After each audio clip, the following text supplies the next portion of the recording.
Bagfuel, baby. It's the genesis of Game Over because I remember we was driving back from Miami. My man did that beat too. Yeah, and we had to go make a stop in Orlando. Fury. Oh, Fury, Nick Yeah, Fury. and we in the car with a couple of girls. They're all famous now. Shit, crazy. And we get to Club Firestone in Orlando. Okay. It's DJ Nasty and Pro Style. DJ Nasty, man. What up, DJ? I think Tracy McGrady and Mobb Deep is in there. Okay. Club Firestone. And that beat, it had been played nowhere else, no radio. They're like, Lil Flip. It's like, pump, pump. These niggas started breaking the bar off the first time ever being played. Yeah. We're like, what the fuck is this? They spun it back. Right. Niggas started ripping up the couches. Detroit niggas was ripping up the couches, throwing bottles. And I'm like, this is different. Like, when did you know what you had when you did that? So if you listen to Game Over, yeah, Game Over is me like on some, like I knew how like the East Coast, like a lot of East Coast people felt about down south artists and stuff like that. So Game Over was me like on some, I'm finna make some shit that New York, I'm finna show them. That was me proving to New York that I got bars and I got punchlines and I can spit some shit, because a lot of times the stigma is that all we rap about is candy paint and double cups and grills and popping trunks. And so when I do my music and my albums, I make sure I keep H-Town culture in some of the records, but then on the same time, I want to do music and tour globally. So I'm thinking international too. So I don't just think locally, I think globally. So Game Over was just me like, I'm finna make some shit a New Yorker can hear and be like, okay, that shit jamming. and they can disregard that I'm from down south. Oh, I didn't even think that y'all cared that Is this a much fucked up about. I stigma? cared. Okay. I cared. I can't speak for nobody else. Yeah. Okay. I don't think I you're the care. only one. No, because as we do a lot more of these shows, a lot of people say that, and I'm like, then they go back on different times, right? And then we realize that New York, right before us, the generation right before us, they was on some different shit. They was on with some hip-hop. bullshit. They was on some like, nah, if you anywhere from New York, maybe the tip of New Jersey, Right. if you're not from there, you're not hip hop. Yeah. And we didn't realize that until later on, because when they spitting it, they like, nah, son, it was like that. And who cleared that up was the Cosmic Cab in Philly. No, it used to be like that. And if you listen to some of the stories that Jay Prince and Rap A Lot and Scarface and Willie D talk about, like, it was times, you know, they're the forefathers who came before us, like Rap A Lot. Like, we studied them. They were the black print to where I am at right now. I learned a lot of stuff from them, you know? And they told me stories about how when they would do shows in New York and nobody was really feeling it, and they kept coming back and they kept just coming back, and then eventually, you know, the love, you know, came, you know, for the Ghetto Boys and everything. So, yeah, I care about being respected worldwide and not being put in a box. Like, that's why I pride myself in being able to make all kind of music. You got some people, they can make music for the streets, but when they try to make music for the women, they sound out of place.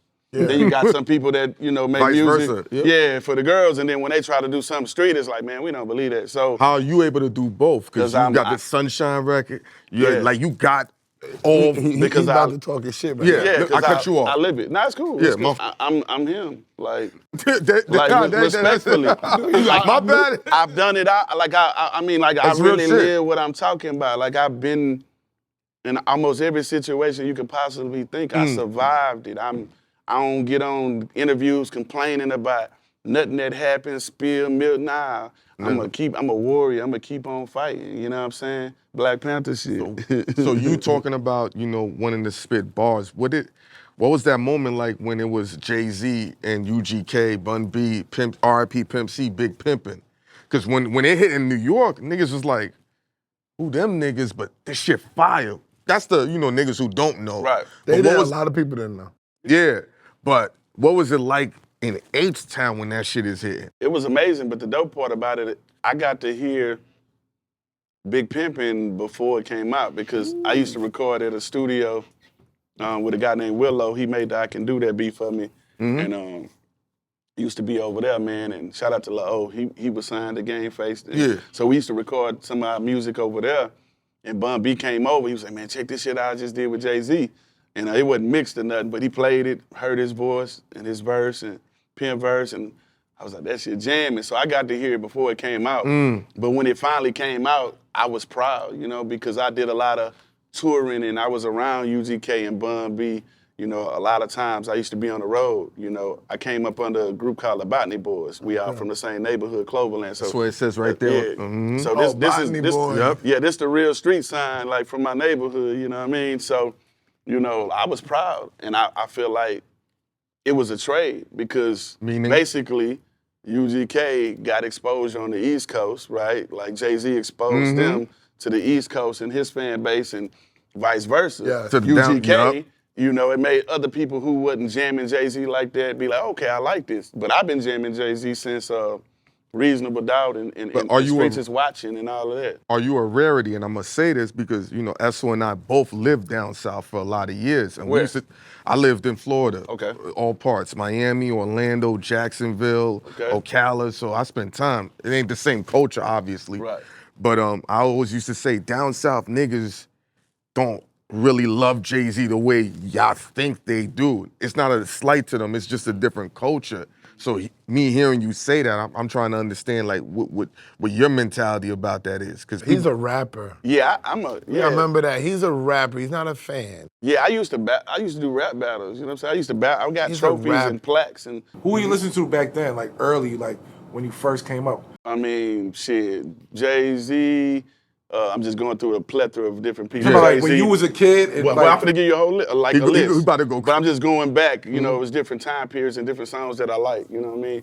But like The Streets is Watching was something that I thought was always dope for him to shoot all the videos. That was fire. And connect them together. You know, that was fire. That was special. Yeah, so I like that. I jammed Diggable Planets, Black Sheep. Who was like the first Southern rappers that you was like? Well, you said Southern? Yeah, like from the South. Oh, well, Southern, I mean, Rap a Lot, you know, UGK, DJ Screw, Suave House, A-Ball, and MJG. That's one of my favorite groups of all time.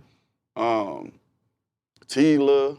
Like, you know. Tila, though, people forgot about Tila. Hey, I rock with Tila. Juvie, you know, Cash with No Limit. Like, man, let me see it, man. Tila was fire.